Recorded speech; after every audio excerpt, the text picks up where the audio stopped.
Monsieur Ciotti, Monsieur Copé, Monsieur Fillon ne serraient pas la main de l'extrême droite. Qu'est-ce qui s'est passé dans notre pays pour que, à la fin, il n'y ait plus que la gauche qui tienne ferme sur ses valeurs et sur ses principes en disant oui, on marche complètement sur la tête. Et je le dis d'autant plus que je suis députée européenne et je le vois aussi un peu comme une spectatrice extérieure. Franchement, les bras m'en tombent quand je vois les différents épisodes de ces derniers jours.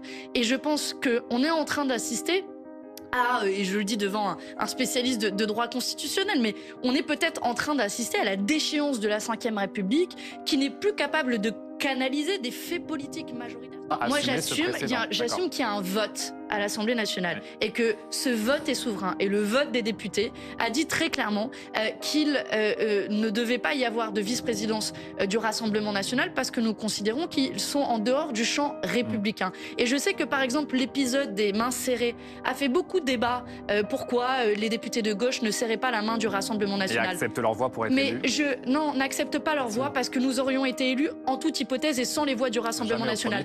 La grande différence, c'est que les macronistes ont voté pour le Rassemblement national lors de la précédente législature. On fait le choix d'élire 2 vice-présidents du Rassemblement national. De respecter les usages, les us et coutumes de l'Assemblée nationale. Nous assumons un cordon sanitaire républicain vis-à-vis de l'extrême droite. Je termine juste sur l'histoire du serrage de main. Il y a quelques années de cela, Monsieur Ciotti, Monsieur Copé, Monsieur Fillon ne serraient pas la main de l'extrême droite. Qu'est-ce qui s'est passé dans notre pays pour que, à la fin, il n'y ait plus que la gauche qui tienne ferme sur ses valeurs et sur ses principes en disant oui, l'extrême droite a été créée par des anciens Waffen-SS, porte un discours qui est raciste et xénophobe. On l'a vu encore pas plus tard que cette semaine avec des polémiques qu'il crée sur certains de mes collègues avec des messages racistes.